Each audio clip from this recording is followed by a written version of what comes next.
my quechua, bem-vindos à minha cozinha. What am I doing today? It's month of Mardi Gras, and we always have those traditions that we grew up, and we can't pass Mardi Gras without making it. I'm gonna make ROSAS do Egito. I have been craving this recipe, and I'm gonna try to make gluten-free because my son loves these, but he hasn't had it for a while. So I'm gonna try a gluten-free, and I'm gonna make a regular one too. But I'm gonna start with a gluten-free. So I already have a video with recipes, and but this one I cut it in half since I'm gonna make two kinds. That way I don't make a bunch of it. So I have 3 eggs. I have half a cup of sugar. I have 1 cup of flour, 1 cup of milk, lemon zest, and then lemon juice, and then a little bit of vanilla, and I always put some aguardente. I think my mom used to put aguardente. So, anyway, so that's what I'm gonna do today. There's always these recipes that we grew up during certain time of the year, and we can't pass not doing it. It doesn't matter what it is. I always have to make recipes. I don't think my mom would just make these for during Mardi Gras or Carnival. She used to make them different times, not just during this time. But these are recipes that are usually remembered at this time. Also at Christmas, you can make it during Christmas time. Anyway, so I'm gonna zest 1 orange and squeeze the juice of this orange. And we're gonna make, this one is gluten-free. I've never made it, so we're gonna try to see. And then I'm gonna call my son, surprise him with ROSAS do Egito. So, anyway, eu estou fazendo ROSAS do Egito. Isto são receitas que a gente fomos criados fazendo, e vou fazer ROSAS do Egito. Esta primeira receita que eu estou fazendo vai ser gluten-free. O meu filho gosta disso, mas ele é gluten-free, ele não tem comido. So, eu lembrei-me se eu fizer e fazer uma surpresa para ele. So, eu pus 3 ovos, metade de 1 copo de açúcar, a raspa de um limão, e agora estou pondo o sumo de um limão, de uma laranja. It's early in the morning. É muito cedo aqui ainda perto de dormente. Ok, não quero proveito. Tenho 1 copo de farinha gluten-free, 1 copo de leite, vou pôr um bocadinho de aguardente. A minha mãe sempre punha um bocadinho de aguardente e eu ponho sempre. Eu tenho esta já em limão, mais ou menos aí uma colher de sopa. And a little bit of, um bocadinho de vanilla. This aguardente has lemon flavor because I put the lemon peels in there. I use it for my sweetbread or for recipes like this. And then I put about a teaspoon of vanilla. I'm going to put a pinch of salt. I'm going to put all my milk, put all your liquid, and then put your flour. Okay? And we're going to mix until this is all combined. And I'm going to let this sit a little bit for that flour to absorb the liquid, and also it will thicken. Okay? So I'm going to make the same exact thing with regular flour. So that way I have both all done. Alright, I'm going to measure everything to do a regular one. Okay friends, it's that time to start frying my ROSAS do Egito. I strained my mixture just because I want to make sure that there was no lumps. And then I'm going to pour this mixture into a shallow dish. These forms are 2 in 1, so I put it into a shallow dish. I'm going to turn my stove on low. You want your oil hot, but you don't want it too hot. And I'm going to try to see if the forms are hot enough to start frying it. I've only used these a couple times, so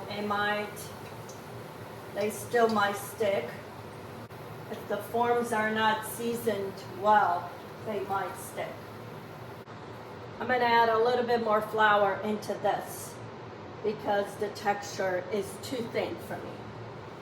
So I put about half a cup more of flour, and they're a little bit thicker, so the mixture is a little bit thicker.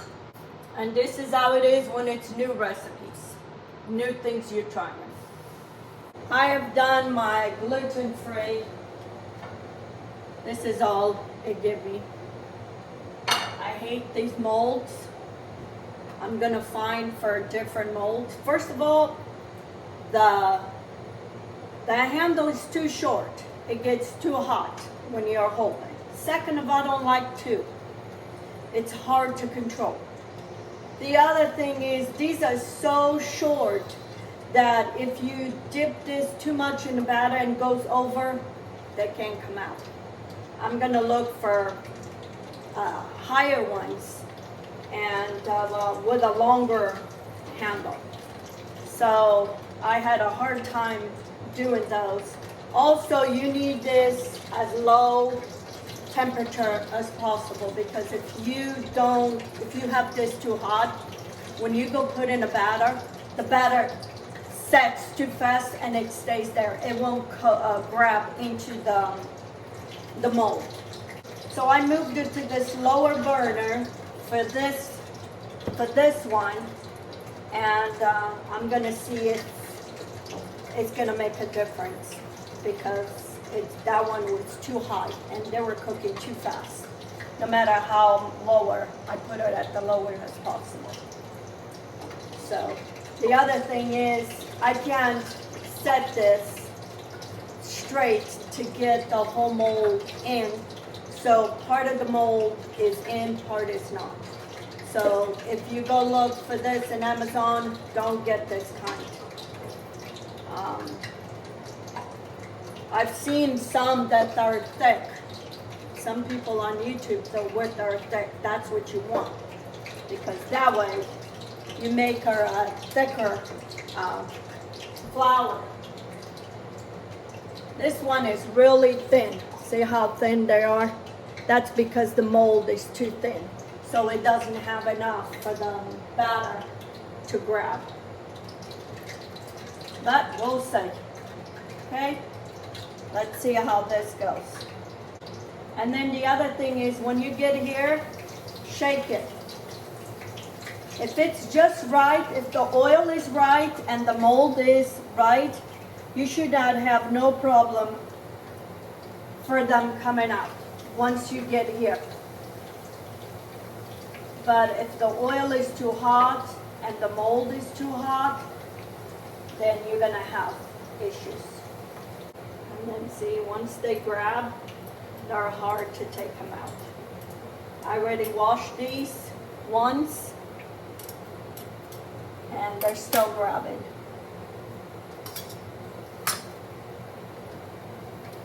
Once you have them in here, and you start seeing, let them hold them a little bit, and then start shimmering so they come out. But do gentle, otherwise if you do too fast, like I sometimes do, they start breaking. Okay? And they don't take very much, and I have my stove as low as can be. They don't take long to get color. And I put it in my batter, and I hold it there a little bit so the heat holds the dough. Okay? If the oil is just right, you should have no problem doing this. See, it coats. You get here, you hold it, and you shimmer a little bit, and then they come out. You almost need 2 people to do this. I mean, the good thing about having 2 forms is it goes a lot faster.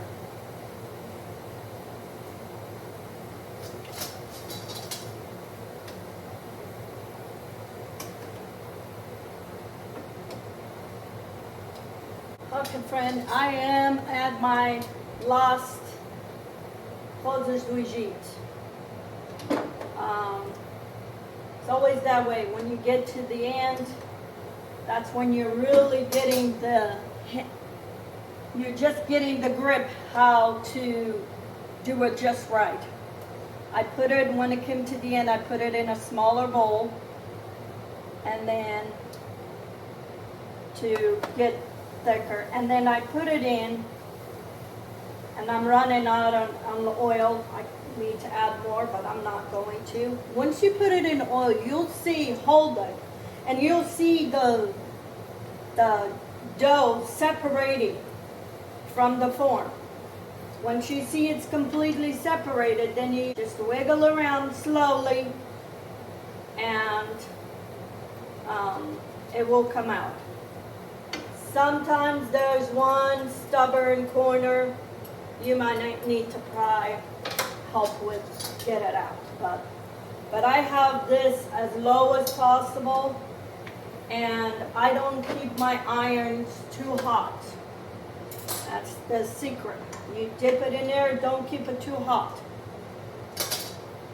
Because if you keep it too hot, it's going to cook in here and it's not going to grab the mixture. So I move it around because I'm trying to cover as much as possible of that mold and take as much as possible of the mixture. So I'm going to do a couple more, and that's it. They give me quite a bit for 1 cup. I'm actually surprised how many you give me. And it went fast compared to the gluten-free give me more hard, but I think what it was, the batter wasn't as thick. If you do a thicker batter, then you get a thicker cookie or a hosa or flour, whatever you want to call these. Okay? We know you're getting to the end when the batter is getting real thin and you can't grab anymore. So probably do a couple more and then that's it. But they're coming out really good now. See? That's it. And like I said, I moved the bowl around so I can get as much batter covering the mold so I don't waste a lot of this batter. And when they come out very flimsy. You think they're not going to crisp up, but they will. I'm not going to put all of them with sugar because I'm going to keep some in a container so when I want it. And you can do this. You can make this, keep it in a tight container without the sugar, and then just roll it whenever you want it. Just remember, the thicker the batter, the thicker you're going to have your. But then again, if it's too thick, it will cover the whole flour and it won't make the shape, and you will have a hard time to take it out. I'm going to clean up my mess. Okay, friends, I'm going to put sugar in some, I'm gonna share some with my in-laws because they love this. They were brought up with this tradition.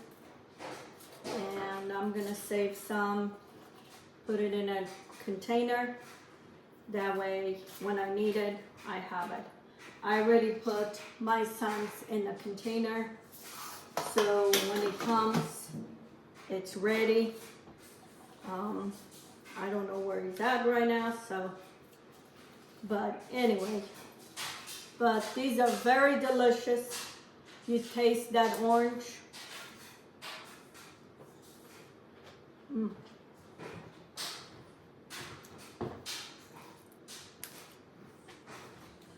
And you taste a little bit of that aguardente.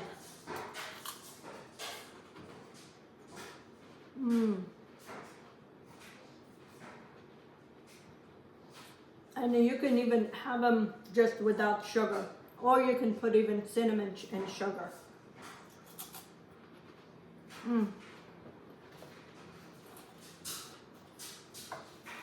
So good.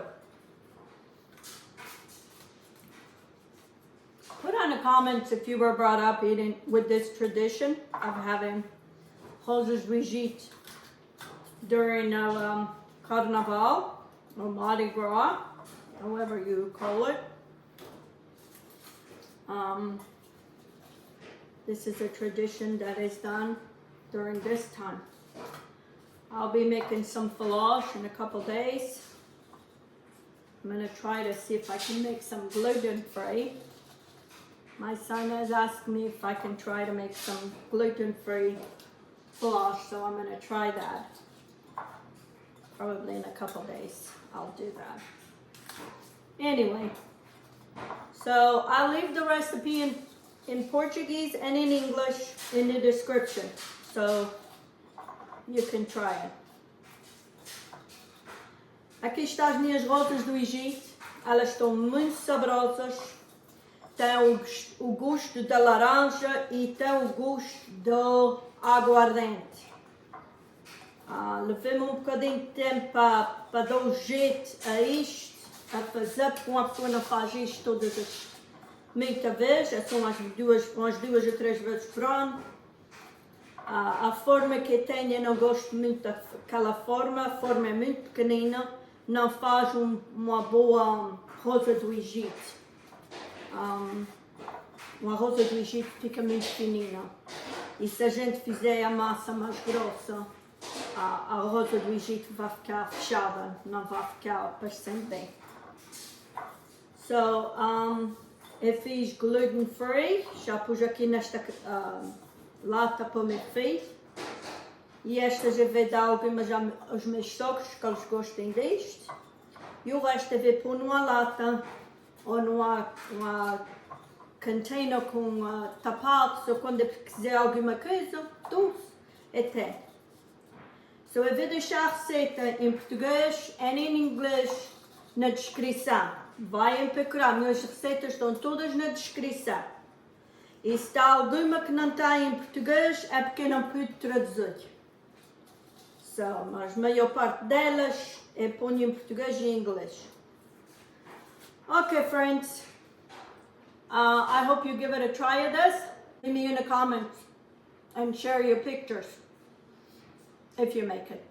Until next time, have a good day. Here it is, my ROSAS do Egito.